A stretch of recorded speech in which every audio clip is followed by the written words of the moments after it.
Hello, welcome family again to an episode of Next Narrative 313. I am Phaedra. What up? I'm Dwayne Barnes. I'm Patrice. We can almost hear you, fam. His name is Richard, but His he's name on is Richard, and he's on mute. Sorry about that. I'm rich. Stock tips rich. Okay. Big money rich, okay? Right. Rich dollars over here, ladies and gentlemen. Tonight we are coming together for another episode to discuss everything from college debt relief and stimulus packaging to LeBron the King James. And without further ado, I'm going to open up the conversation for my brothers and sisters to get into it, because as college educated people, I think we all have a loan or two that we would like for all of them. All of them, okay? Every last penny, Leave all of them. Get rid of all of them. But as we all know, the United States government is considering rolling out a new college debt relief plan, as well as some stimulus funding for its citizens. So we really wanted to bring that to the table today so that we all could discuss what that next narrative looks like for the Black community. Absolutely. And so, I'll take my first spin at it. So I think, it's such an interesting time because, during the winter and the fall or the spring, we were in 2020 presidential nomination. So it was a whole bunch of people talking about all the stuff that they would do, from giving people $1,000 to removing all debt, college free, all these things. Fast forward to now, when the Democrats have won, now you have all this stuff kind of on the table that needs to be resolved. So when you think about the next round of stimulus that's coming from a Congress that has, a Democratic majority in the House, but in a Republican majority in the Senate, it's some fine lines to walk. And as you even seen through kind of the negotiations around the most recent stimulus in coronavirus package, kind of down a couple $100 million from what it was. This debt and stimulus thing is kind of interesting because there's sayings or there's research out there on both sides that says, one, canceling debt will kill our economy, and another one, kind of saying, putting those measures in place can help the economy and it help a whole generation and allow for so many opportunities for people to own homes and start businesses and just kind of all this stuff. So as we think about it, there's been a couple plans rolled out. One was a $10,000 relief, which is what's up. Hey, I'll take it. And then there were some that kind of went further. Republicans kind of ain't playing that, and even some in the Democratic Party don't even want to see it that way. So what's our kind of look at just the cancellation in and of itself and in the political climate? It went from 50 to 10,000 real quick, didn't it? So quick. Any other situation where it goes from 50,000 to 10,000, it's going to be a big issue. I'll be happy for the 10. I'll be happy for the 10, but the 50 really was a game changer, I think, for myself. So yeah. I'm curious how he would even get the 10 through if we don't handle our business in Georgia, though. Well, I think that it's important for us to talk about why it went from 50 to 10. So one thing that most people don't consider is that as a creditor, if you forgive or cancel debt, the amount that's been wiped from your credit report or the amount that's been wiped must be included in gross income and subject to taxes. So if you said, I'm not going to collect this money, then you have to pay taxes on that money anyway. Creditors said, no, thank you, because you have to keep in mind that all of us don't have regular Fed loans. Some people have big bank loans, private institutions, things of that nature. And if you funded your education like that and you got $200,000, $250,000 if you went out of state, your creditors aren't trying to take that hit on you and the other 30,000 kids who they also guarantee loans for. You know what? And I think that's right. I'm gonna spin it to Patrice before I jump back in on it. I don't want to hog the mic, but I want to talk to that too. Listen, get rid of all of it. And I guess I'm not being as objective because I would love for them to get rid of all of it. Okay. I do think that because the way people get into college debt Most of the folks that are collecting debt are folks who it was a struggle to afford college, and the access to college was not readily. It wasn't affordable. You had, so I'm thinking about the root of why we've obtained so much college debt in the first place, and because of the root to that, often is the inequities across the board. It seems fair that you would eliminate those barriers, because the American dream is go to college, go into entrepreneurship, or get your education so that you can buy the home, have the picket fence, like all of these things that are supposed to be connect. Y'all, Prince, I'm at home now, so he just, so all of those things are supposed to be connected to a college education, right? And now I think we've gotten wiser to say you don't necessarily have to have a college education to be an entrepreneur and to pursue those certain things. But I'm an educator, so I believe in going to college and getting that experience and obtaining a degree, because there's more to it than just the college degree. However, we know that the access to obtaining that degree is elusive, right? Primarily from a financial standpoint. So my concern is, even after you've gotten the degree, you still can't adequately obtain the American dream because your debt to income ratio for a mortgage, like there are so many other barriers even after you've gotten the degree. Our former president himself said he was still paying off college debt, and he's the president of the United States of America at that time, right? So my dog agrees with me. So So I think that it is, especially in this moment when you got COVID, you for sure should be making a way for people to eliminate this debt. And for some of us, 10,000 ain't gonna do nothing. And that's facts. And I think I agree with everything everybody said so far. And I think that there's, when we think about it from a policy perspective, or just from kind of a government perspective, I think there's kind of several ways we could kind of see it. So what if there were ways to kind of provide incentives on the back end for those firms that are going to lose, like the same way we provide subsidies for economic development and all that other stuff. So, I mean, there's a way to do it. I also believe there's a way to do it tax-wise, kind of similar to how they did the tax overhaul in just a couple of years ago. But then I also think, what if there was a way to kind of tie it to something, to say, okay, well, there will be X amount of forgiveness for whatever you do. What if it's community service hours? What if it's tutoring? What if it's teaching? What if it's, whatever we can kind of tie it to? What if, I would imagine tying it to like a public jobs program. Like there's a way that you can get this stuff, taken care of up into a limit. Because they don't want to give us anything. What if there's a way to say, okay, we're willing to work for it. We're willing to not only pay it, but we're also willing to do something else that can help on the back end. So I think that we can think of a lot of creative ways to kind of get that done. And I would love to hear what we got to say about it before we move on to the next topic. I actually want to clarify something that I said earlier. So for the loan forgiveness, the tax assessment, the tax fees are not passed along to the creditor, they're passed along to the borrower. So to make that clear, okay, if I, Phaedra, have $10,000 in loan forgiveness or in loans forgiven to me by a creditor, I then have to pay the tax to the IRS for that forgiveness. Right now, there's no precedent for that.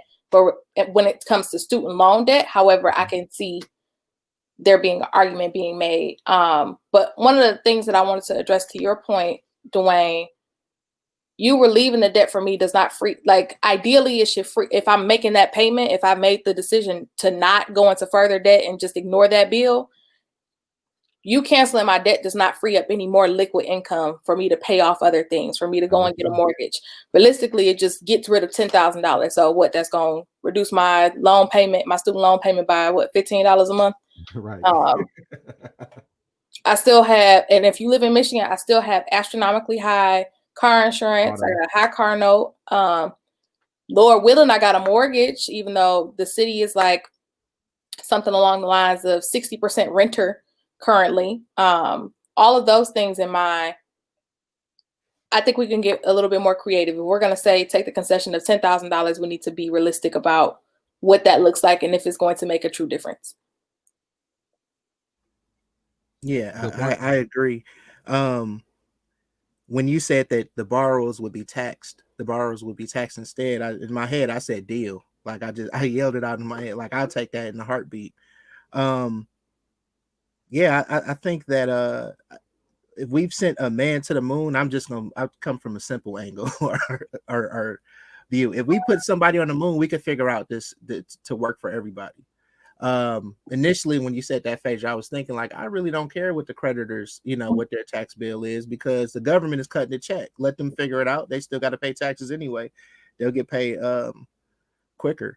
But my student loans, they don't feel like the biggest ball and chain, but it does feel like a burden that I carry around, right? And even knowing that if I can reduce it by 10,000, which I want the 50 that they initially pitched or whatever.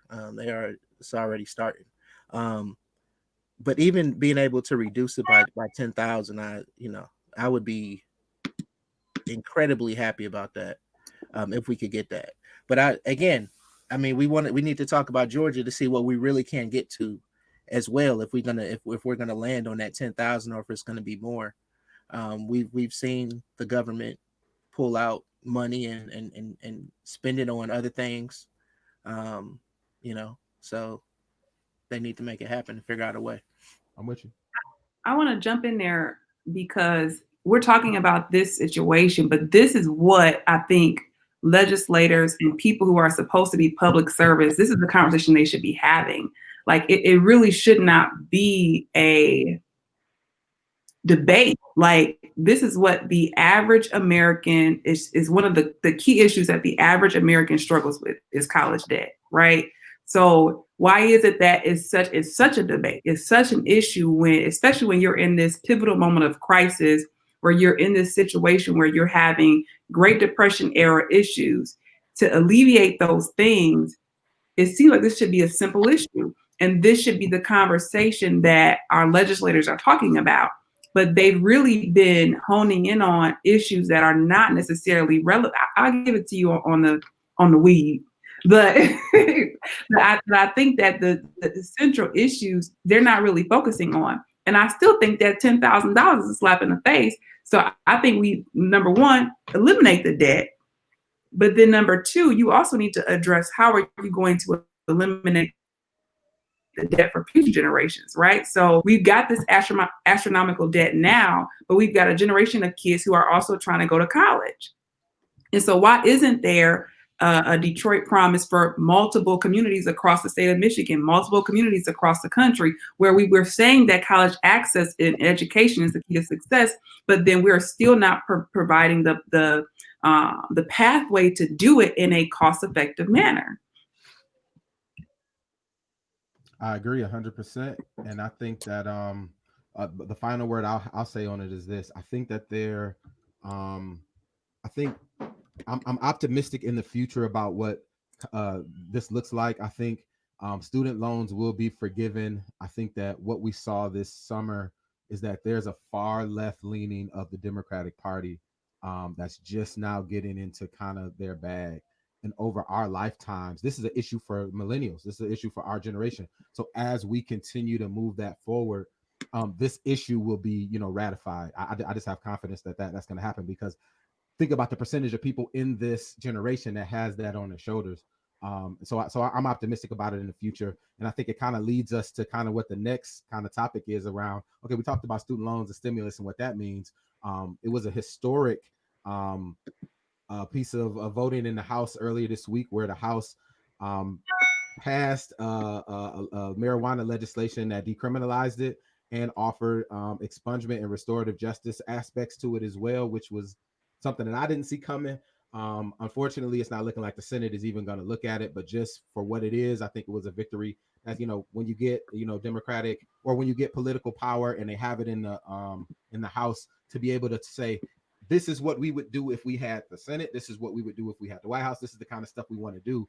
I think that is exceptional. But I also think it was kind of mistimed with everything else is going on. But I think it was kind of tea leaves into what a Georgia could look like, or what it looks like when you have, a majority power in those chambers. Any takes on it? And let's talk about it. Spin it. I got some questions. I got a question for you. You said the Senate isn't going to look at it. Yeah, that's what Senate leadership, because that's not even a part of what they want to do. So yeah, Mitch McConnell was like, yeah. they wouldn't. So is it? It can't be looked at Um, after the Senate switches next year if we're in. You know what I'm saying? If we if I have know the this advantage, right, or new if session you Democrats do. start from zero and build. Every legislative session you start Oh, over, okay, got you, typically. So, got but you. Okay. what's unique about it is a lot outside of maybe a couple of seats I think were lost in the House. A lot of those people are going to be right back, and you can move through things because you moved through them before. But yeah, so it's going to be interesting. I'm glad they did it, and I hope that answered the question. So let's talk about it more, Yeah. and me not do that part. Get that excited. So I think one of the biggest things that I enjoyed about seeing the legislation was the decriminalization of nonviolent marijuana crimes. We've all heard the story of whether it's your homeboy, your cousin, or your friend getting pulled over for a dime bag of weed, and then having to spend any time is a significant amount of time in incarceration as a result of that, having to deal with a record and moving forward with those things. My bigger issue is now, okay, so I feel like, again, this is where we reach that issue of the emperor circus, because I still need some coronavirus money. I don't know what y'all thought this was, but the weed legislation is nice, but House, y'all knew that it wasn't going to be passed by the Senate when you brought it up. And more importantly, what is the longevity behind legislation like this? Because you still have disparate impact happening when it comes to employment and employers still being able to drug test. Because even if I let you out of jail, or if I scrub your record, if the person who's going to give you a job is going to make you drop on a regular basis, what resolution did I provide to you then? Secondly, I really want to just bring some light to the fact that you letting people, like, this legislation where you are decriminalizing non-violent marijuana related crimes, y'all can't get them people their time back. Y'all can't get them people their lives back. The gaps that have existed within, like, who's the breadwinner in household, or just like their freedom. Like, we are now going to recognize that this non-threatening drug that has a ton of health benefits, and I'm not going to play like weed is just like a panacea, but now that it's taxable, now that we figured out a way to monetize it, now that we figured out a way to generate revenue from from the actual cross-pollination of plants to replication of merch and things of that nature, now all of a sudden, okay, we can afford to let people out of jail because we were getting paid off of them too. That's how we were making money off of weed in the beginning. And the game has changed. We've diversified. And I feel like that was cute, House of Representatives, but what's next? I I agree. Even with your first point about the stimulus, we're getting played on that right now too. I think the White House just responded with the bill that's like a third of the amount of benefits that Congress turned in, or something like that. I think or a fourth or something like that. So I agree with that. I wasn't excited about the vote outside of those convictions being turned around. I think it is some value there, but that's the only value that I personally see. I'm someone I've been affected, um, by a marijuana conviction. I'm not necessarily excited about this, about the bill. I think one of the things, and I'm gonna be 100 in my mind. I was like, well, they all the people that were against legalizing marijuana, they got time to put their ducks in a row to take advantage of it, including the politicians that are voting on it, whether they're setting up their retirement plans or whatever. So the only thing that excited me was to see some of those convictions turned around. And I've seen people who have had marijuana convictions and they came out of prison, and the way that they've just kind of blown up in a good way in other industries. It's inspiring, but it's at this point for them, it's nothing but I don't even know what to describe it as, a token, getting that expungement because they figured out a way despite that conviction. But then there's a lot of people who, you know what I mean? They haven't, like Faye just said, their life has been so much harder because of that. So yeah, I'm not I'm not that excited about it, and it's probably more. The only excitement is about the convictions, and they even talked about the money that would be saved by legalizing it, that would be generated, and the amount of money which that they would be able to cut from the prison spending budget, which it was like 1 billion. I think that's kind of low. Somebody's lying somewhere. Um, but yeah, so that's where my excitement was.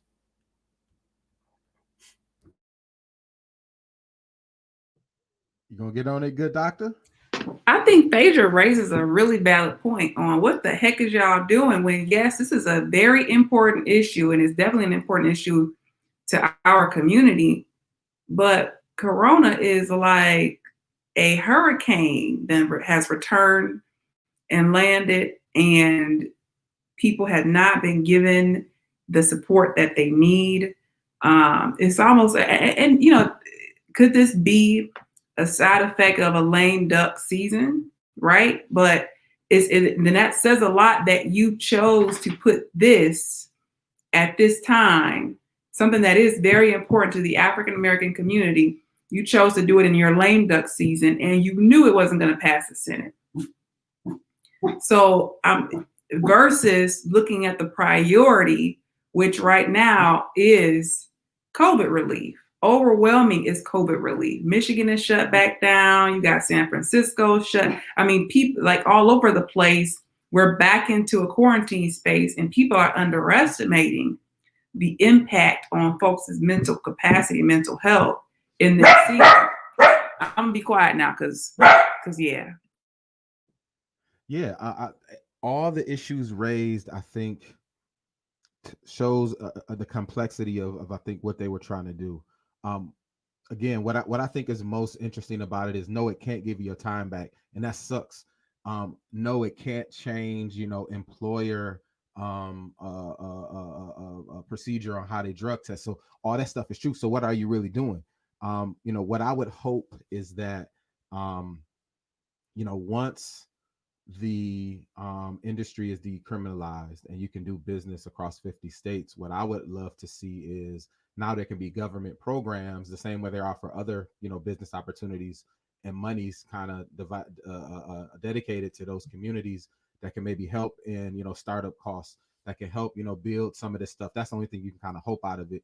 But I think that's something that we'll definitely have to keep our eye on. I know in the state of Michigan and even in the city of Detroit, the waters are getting thick. I just read an article in was it D Business that the industry is booming over COVID. It was profits were up, I think, over like 200%. So people are eating, and we definitely want to be in that conversation when the market opens. I think a lot of this talk around what the federal government is doing, and kind of where their position is kind of moving us into another conversation around President-elect Joe Biden and his cabinet picks. We've seen a lot of interesting picks from, if you want to, follow the TV kind of wording, the diversity picks, and then his loyalist kind of thing. I'm under the idea of that. When you bring a very interesting mix of people by everything you can label them as, I think that the end product is always going to be better that way. I think there's so much that this administration is going to have to kind of deal with. I'm glad they got those smart minds there, and a lot of people who we haven't seen before, defense secretaries and treasury secretaries and all this other stuff that we got going. So what do you guys take on it specifically, and just kind of generally, as kind of how it goes, seeing more people at the table that look a lot of different ways that's going to be governing this country? I'm excited about it. I feel like President-elect Joe Biden has filled 11 seats so far. And out of those 11 seats, 5 of them have been women, one being a Black woman in particular, soon to be Secretary of Housing and Urban Development, who is also my soror, a member of Delta Sigma Theta Sorority Incorporated. She will be assuming her seat. And then there's also a Black man who will be serving as Defense Secretary. So I feel like he's done a very good job in terms of, one, vetting, because there are, out of the 5 remaining positions that he needs to appoint for, he's also considering an additional 3 Black women amongst those 5 positions. I feel comfortable. However, what I want to be sure of is that these people are able to do their jobs within this role. And one of the things that we do need to keep in mind is the United States government is a series of checks and balances. And while the executive branch is the face or the face of our country, you still have a judiciary and legislative branch who are responsible for implementing and interpreting all of the laws or things that they come up with. It'll be amazing for us to be able to restore our good name within the international arena. I feel like our Secretary of State is a sound man with a very well-respected international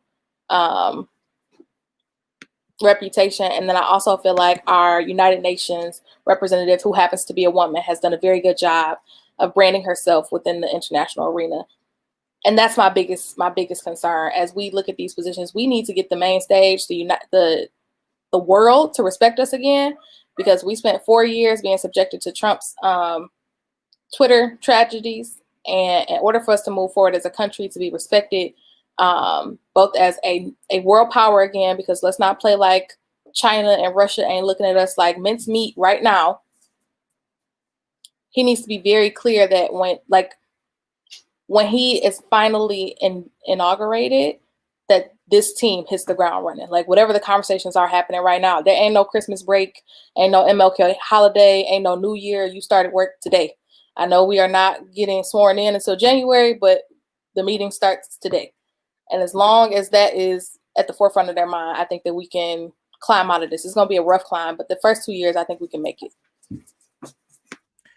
You said everything. You said everything. And what it made me think about is that Joe Biden is doing everything so far. It's not been a long time since, since he's been elected, but he's moving at a good pace of doing what he said he would do up to this point, even in the picks and the diversity in the picks that he's done it.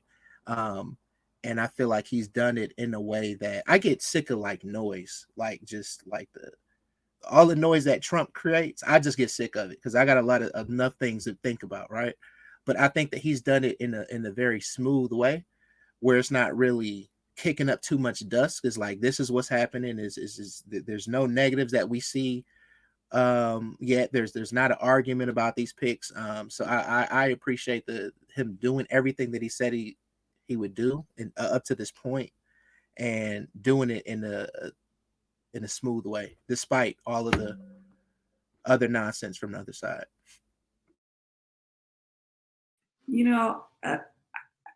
I love the Twitter tragedies comment, Phaedra.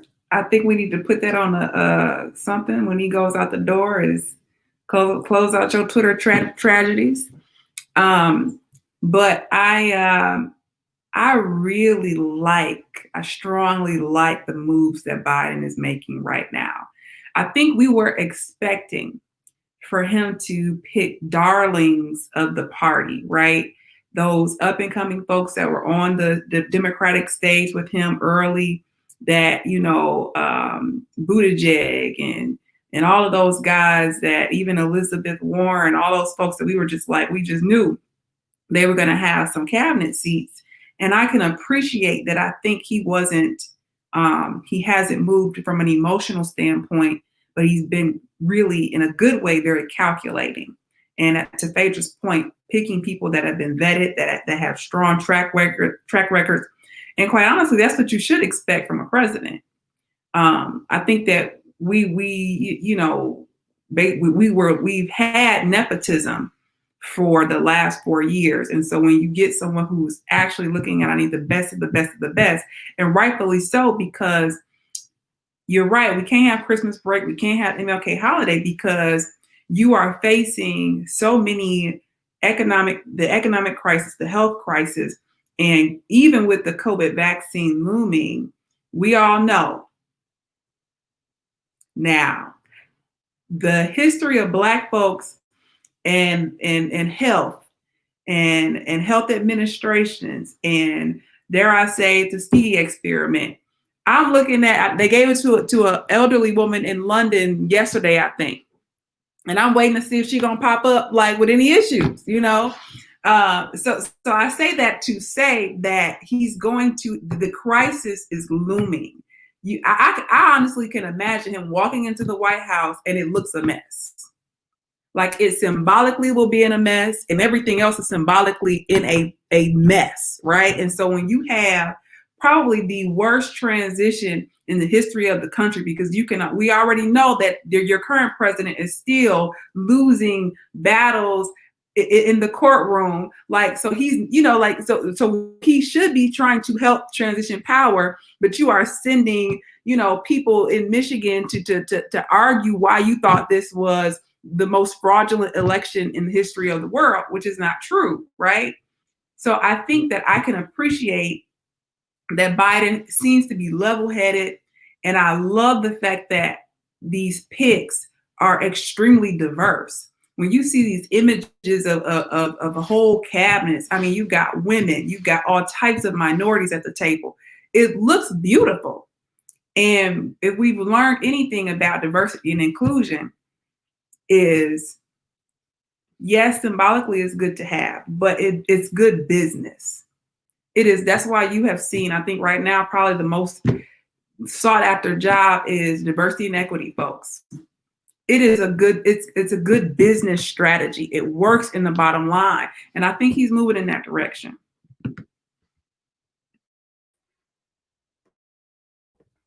Okay, there we go. Yeah, I think I agree with everything everybody said. I think there's one thing I'm interested in seeing is that, or one thing I think will be interesting about his administration, especially early, is having to shore up our foreign kind of relations just as much as we have to deal with stuff at home, so that their plates will be very, very full. And one thing I will say is, so through the 2 Obama terms, the 1 Trump term, and then back to the incoming Biden term, the Democrats never really had a tough time governing when they get the ball. So I don't expect anything less. I think one thing that people are going to have to temper are the expectations around what a Biden administration is going to look like. I think it's going to be very kind of tried and true Democrat, where a lot of the issues for those who aren't in that main kind of group are going to fall. And I think that's just kind of how it's going to go. But it will be, a wider kind of net for progress.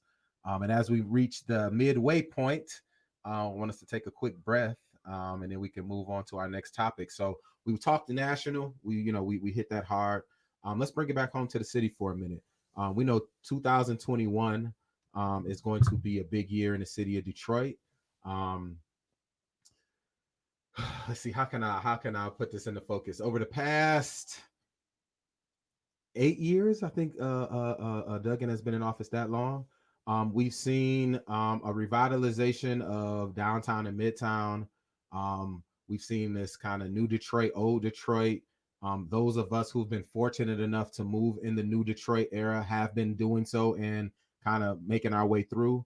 Our cousins, aunties, grandmothers may not have been as much, which sucks, and we got to talk about that. But we're going to see, was it 2 of the city council seats up? The mayor's seat is up. I believe there's a couple, or maybe all of the school board seats are up as well. So we have the elections that really matter. We just did the Biden and the Trump thing, but the ones that really affect or that equally affect us are on the table. Let's talk about it. We've heard some names. We heard some names pulled back. There's some things in play and some things we can't talk about. So, what's our take on it that we can talk about here and kind of put some context to it? This is a passion project of mine. So shameless plug. I had too much time during quarantine and I created a very lengthy Excel document which highlighted the seats, the election type, the next election cycle, and the filing window for all of the elections that you could run for as a resident of the city of Detroit. Now, hopefully at some point we can bring this to a national scale, but this is tired. With that in mind, as Dwayne mentioned, we have 2 at-large city council seats opening up this year. So as of August 3rd, 2021, you will be voting for your next 2 at-large Detroit City Council members. The Detroit City Mayor is up for election as well as the Detroit City Clerk. So for those of us who are not familiar with what that process looks like, in order to run for those positions, you have to file within a certain filing window. The filing window opens March 20th of next year. And one of the things that I brought to the group is the fact that we have not had any conversations about this. Like, and I understand that coronavirus is happening, but what we cannot just have for a city like Detroit is like, oh, okay, well, we're just not gonna have an election. We're just gonna keep everybody in their same job and until coronavirus goes away, and then we'll see what happens then. I have some pushback to that because while I do think there have been some advancements made within our local and city government, I do think that there's still been some gaps that have been missed. One of the largest things that comes into question is my daughter was a student in Detroit Public Schools, and I get that that's not a municipality issue, but for the school board to not have ensured 10 years ago that every kid that was enrolled in the district had access to internet and access to a quality electronic device. And now here we are, where districts like Birmingham and districts like Bloomfield, the kids that had a MacBook, an iPad, and a lab set that they get to claim when they take with them when they graduate from school. To know that these children not only did not have access to school as a result of coronavirus, but then turned around and are now logistically supposed to be spending 6 to 8 hours on the screen, and they're doing it from a cell phone because there's no device in the home or there's no Wi-Fi in the home. I think that I say all of that to say, as you consider the grand stage of the United States president and things of that nature, understand that the real change happens at your local legislative and executive levels. So that is your mayor, that is your Detroit City Council, because they are responsible for creating the city ordinances. And then your local judiciary is your district court.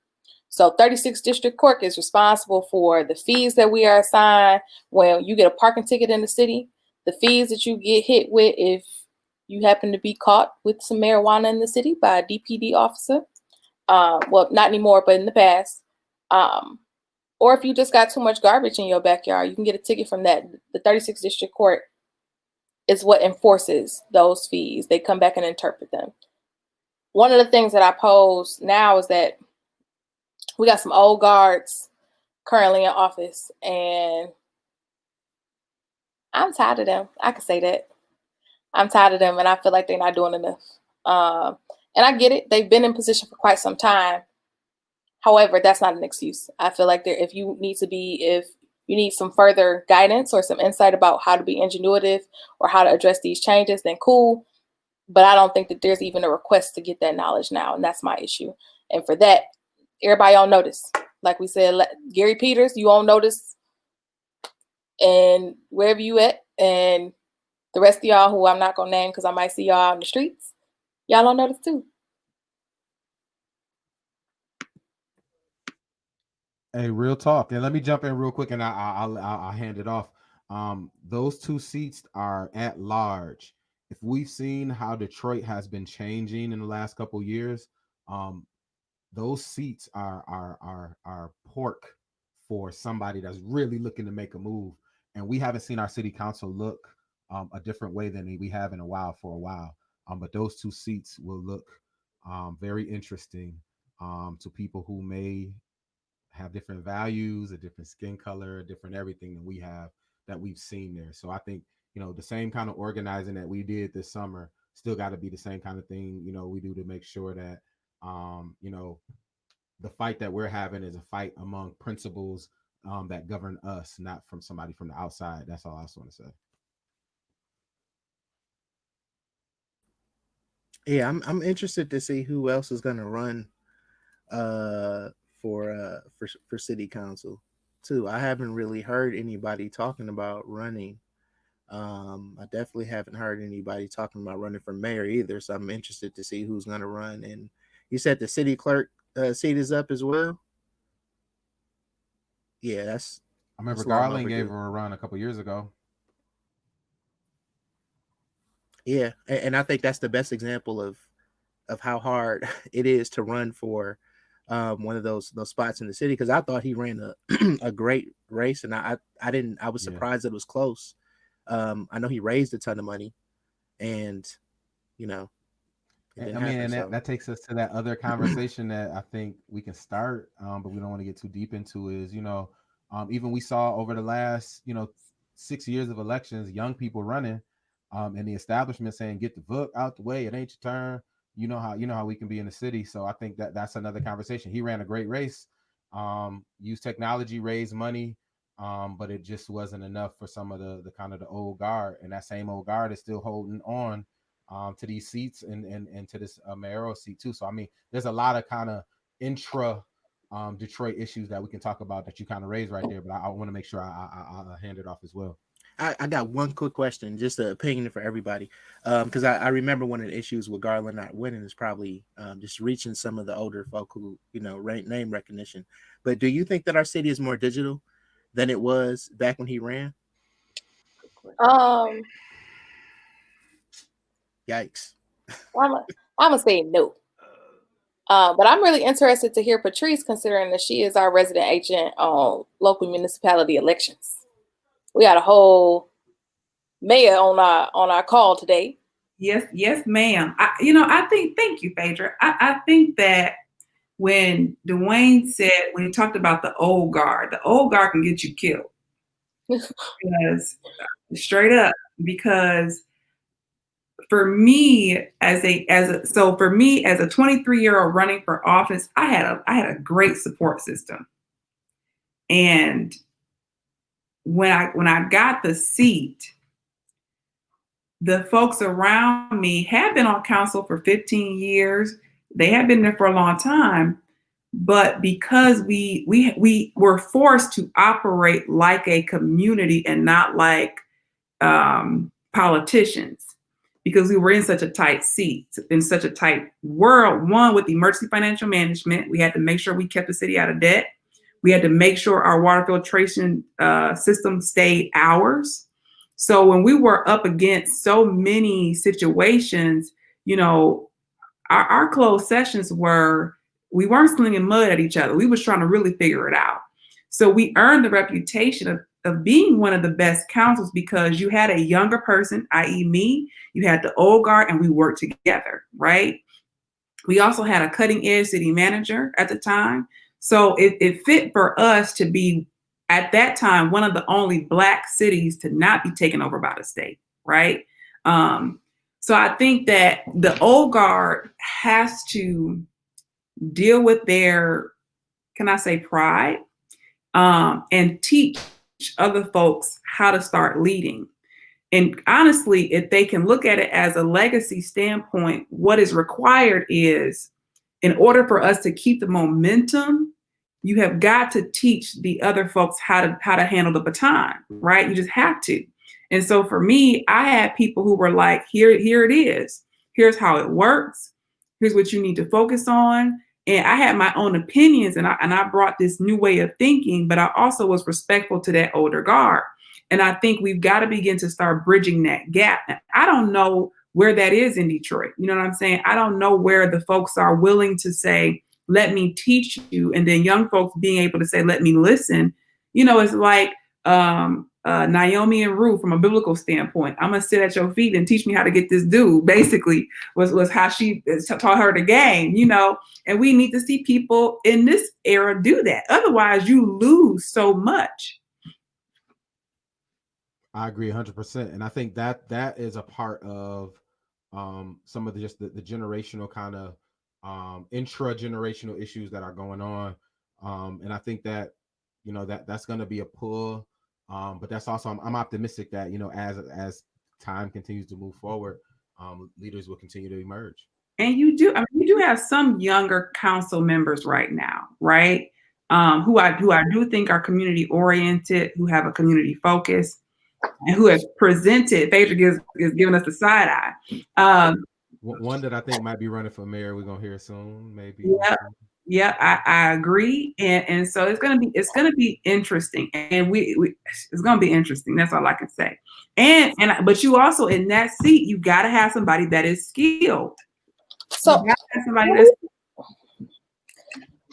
just want to push back on that and say, like, yes, to your point, not having entering an arena like Detroit's government and not having a strong team, like you can't hold the mayoral seat if city council not really on your team. Because if city council had sense, from a collective bargaining standpoint, and with the city of Detroit being one of the strongest union cities in the country, I find it very hard that we don't have this concept as strongly as we should. When we came out of emergency management, with the understanding that we had to maintain a balanced budget, or that we were going to get our manager back. From a city council standpoint, there are a ton of things that each of the residents from each of the districts want that everybody can't get. However, we can come together as a collective bargaining unit and say, if we got a $2.4 billion budget, District 6 needs literacy buses, District 2 needs some schools to be rehabbed, we'll come together and get all of those things together, and then we get that budget to the mayor and dare him to send it back. Because if he sends it back or denies the budget or vetoes the budget, that's a trigger for emergency management to start up again. My issue with that is I don't feel like our city council operates in unison. I feel like in open sessions, there are mudslinging sessions, which is why the mayor is able to do what he wants to, which is why downtown and midtown look like they do, but you could drive down Gratiot past 75. And it looks like it does. The hole still very much exists in Southwest Detroit, even though Raquel Castaneda is doing an amazing job with the resources she's being provided. And then in terms of the old guard, I believe, yes, there's some wisdom to be learned. However, with the parable that you shared, Patrice, Ruth was willing. Ruth was eager to say, all right, Naomi, let me get you together, sis. I understand that you don't have all of the tools. I don't see that happening. Like, if we remember the last mayoral election, you had probably about 3 or 4 candidates who were under the age of 30 running for mayor. And at no point did anybody pull them aside. Okay, well, you need to come talk to the Michigan Democratic Party, because really getting an endorsement for them is how you get to where you need to be. Or in addition to you talking to the Michigan Democratic Party, you still have to realize that Detroit is old money. So you need to hit up Fellowship. You need to hit up Greater Grace, Second Ebenezer, First Presbyterian, where all of these avid voters who, in addition to them being avid voters, are the people who their villages go to say, who should we be voting for? That system has not been passed down. That knowledge has not been passed down. And I don't think we're getting to a place where we can change that old guard without there being some stumbling, because we haven't done enough to preserve that knowledge. So when you do transition that leadership, they stumble. And you see that with the young members of city council now. There was a bunch of hype around you being young and it being fresh new blood. But the reality is you don't know what you're doing. So you bump in your head and you don't have a good team behind you. Your team just as young and fresh as you are, and they ain't got no good sense.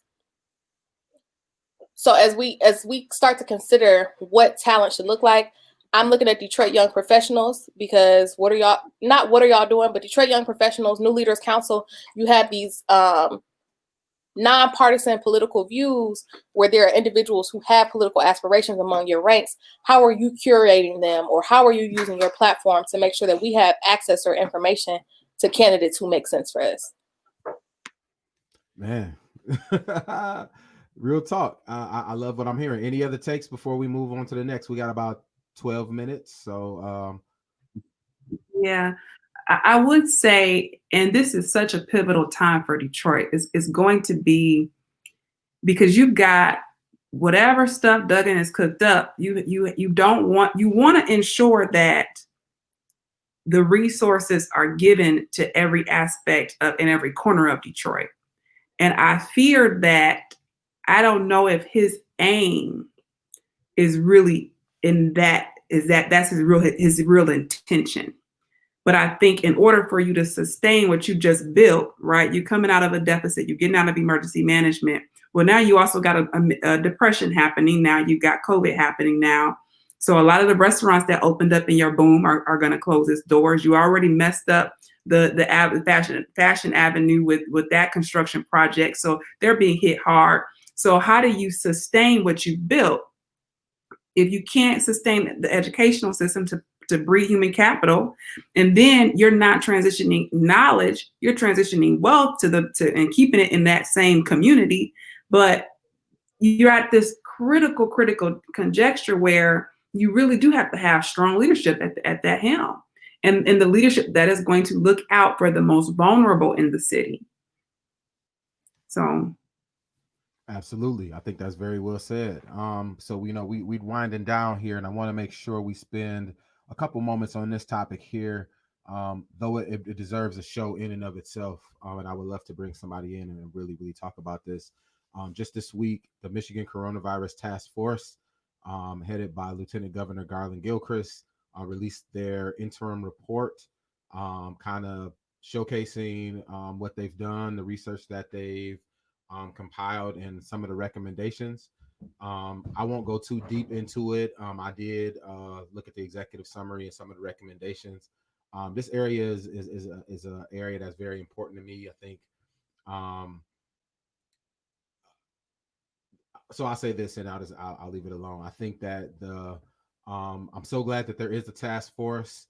I would love to make sure. I hope that they're properly funded to do the work that they really need to do, because I think they got it right in front, saying we need to talk about kind of the factors that got us here, how we're going to address the issue of testing and all those things. And since we have, the numbers have come down, and our community went from being 40% of deaths to down to the level that's more commensurate with our number in the state.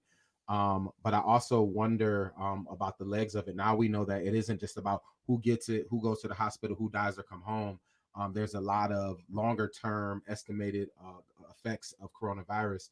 And when you put that on top of already, the health situation in a lot of urban communities, it's going to need a lot more than just, okay, this is what we did up front. It's going to take a lot more than that. And I'm working on a piece kind of around what some of those recommendations are and how they can be improved. So I just want to pass it around and get everybody's take on the Coronavirus Task Force interim report, and or just the need for whatever in that space.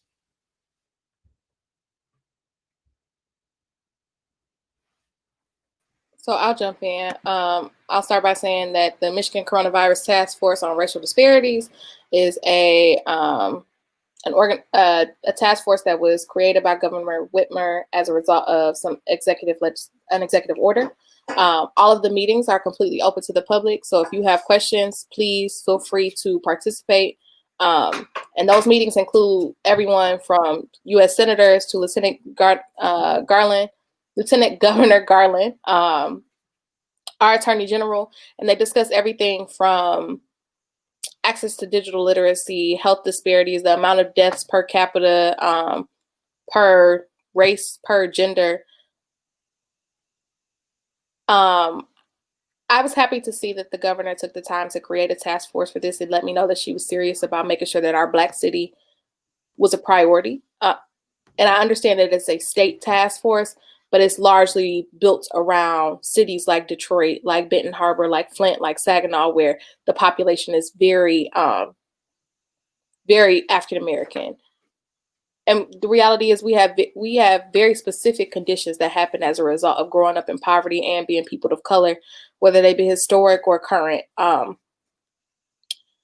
My only concern is I feel as though the task force, I felt like the report was very surface level. And I think that's because they couldn't really talk about some of the issues that actually address our most,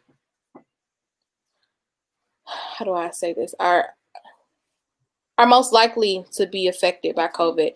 Our low wage workers who can't afford childcare, who have to go to work and are exposed to a ton of people. Like, let's be realistic about the people who are working in drive-through lines. Family Dollar has not closed. Dollar Tree has not closed. Walmart has not closed. Those individuals still have to go back to their families. What is this task force doing to really address those things? And I get it that the task force can't be a catch-all to address everything. And I hate to play I hate to be the squeaky wheel, but I really need us to address the fact that in the city of Detroit, there are over 60,000 residents who still don't have access to the internet or Wi-Fi.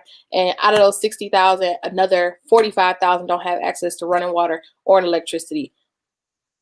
How can you wash your hands? Like, which is literally one of the most basic things that they're telling us to protect ourselves from this virus. You can't do that when you don't have water in your home. Or how can you educate yourself about what the new requirements are or what the standards are moving forward when, one, that information is not being disseminated to you because you are not the people that they're building the system for, and then two, you just don't have access to it. It's hard. Like even if DTE is passing out free PPE, how are you getting there? How are you getting on the bus to get to the PPP location? I think we need to address this a little bit more granular, which means that for me, in addition to a state task force, we need a task force in the city. You need a task force for the county if you can't give me one for the city. I'm cool with that. Wayne County, where y'all at? Those are my concerns about the report. I feel like, one, for it to be an interim report, y'all could have gave me the final one. I'd have been okay with waiting if it had a little bit more meat to it, just being completely honest. Real talk. Yeah, I really don't have many thoughts about the report so far. I think it's a to be continued. It's a lot to be, it's a lot that's left. We'll see. With Garland sharing this though, right? Knowing how data driven he is, my expectations are high for it. So I'm looking forward to the next report because this one really didn't give us anything. You're right.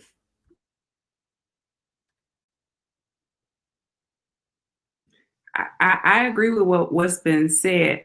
And I do want to highlight Phaedra's point that good kudos to Whitmer for taking that action. I think she's done a fantastic job this entire season dealing with this piece. I think she's really done a good job.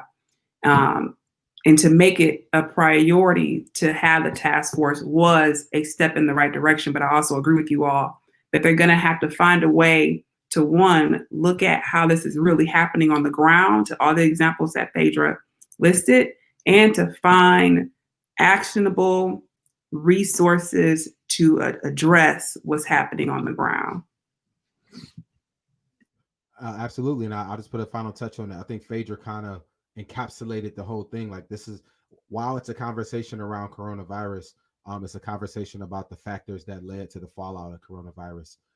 So, we talk about poverty, you talk about education, you talk about access, all those things are into that. So, unless you're willing to fund all of that, you're doing that bull straight up.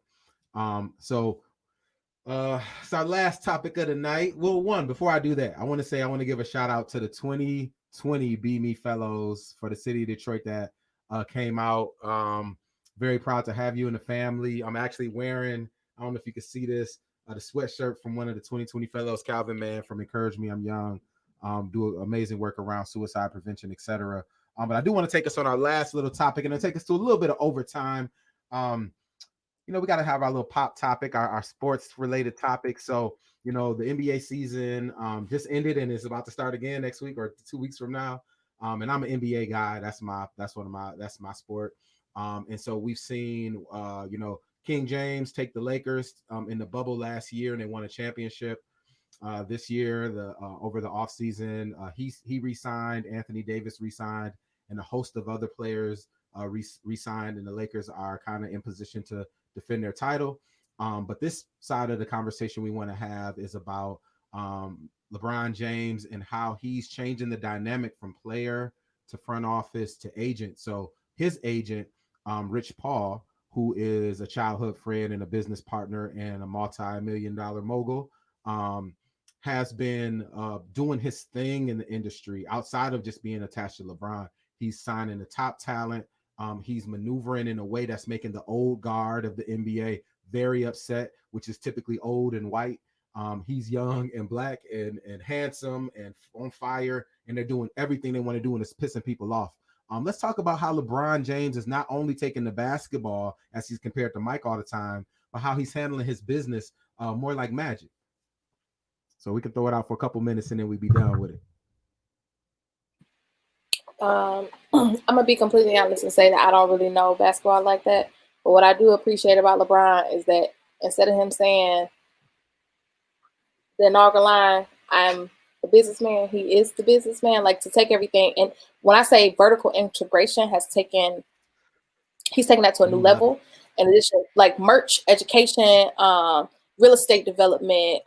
He's even started to invest in like recruitment and talent development for individuals. So after he transitions out of the NBA, he can pretty much staff whatever organization he wants to. So I respect that, because when Magic came out of the game, we had Magic Theaters, which was able to fund his philanthropic work in the city. So I respect LeBron for that. On top of the fact that he's done so with like such decorum, such class, which is something like the NBA is in many cases used as a dog and pony show. Like, I really appreciate how he's been able to come in as a child, because he was a baby when he started, and grow into this amazing literal, like, just a mogul for young Black people, like from everything from basketball to business. I truly love to see his come up.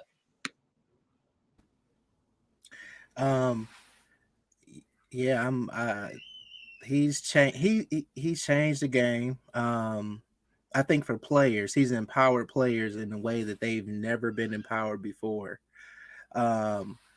And probably players in other leagues kind of envy how NBA players how much how they can just move around, how much influence they have. I was looking at how Harden didn't show up, and they said he's just not showing up at this point, and he just may not be ready to go to work yet. And that, you know, they had a weird season and without a summer. So, but for me, I was looking at his recent contract of like $85 million for 2 years, and I was talking to my friend, and we were saying like, well, we know he hasn't been stupid with his money probably since he's got to the NBA. Like for over 15 years, he's been making good moves.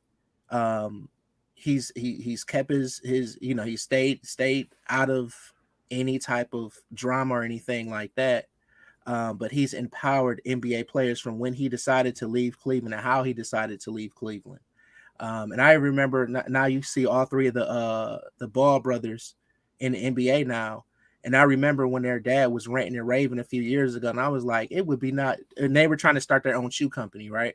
And I was like, that would not be possible without LeBron James being able to empower other just players to kind of buck the system, whatever that system is. So he's incredible. I agree. What I love about this topic, I think the importance of this topic is looking at economic empowerment, economic influence on these larger scales, right? So Rich is right. I think it started with him leaving Cleveland and the uproar. And I think that's probably why people still hate on him now, is because he made that decision, especially taking his own economic power, making his own decision. The fallout, y'all can remember them burning up his jersey at the time and all that type of stuff. And you have, you know, the athlete kind of had more respect when you stayed with that team, right? So MJ was with the Bulls, Magic was with the Lakers, and here he is, I'm leaving, right?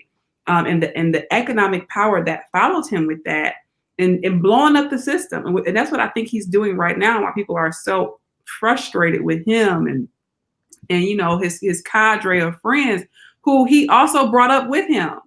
So I'm not a millionaire. I think Jay-Z says it best, like your success is measured by the people that are successful around you, right? And so this is why I love the model that LeBron is presenting to everybody else to follow, right? Like we're going to educate everybody. We're going to get everybody a piece of the pie.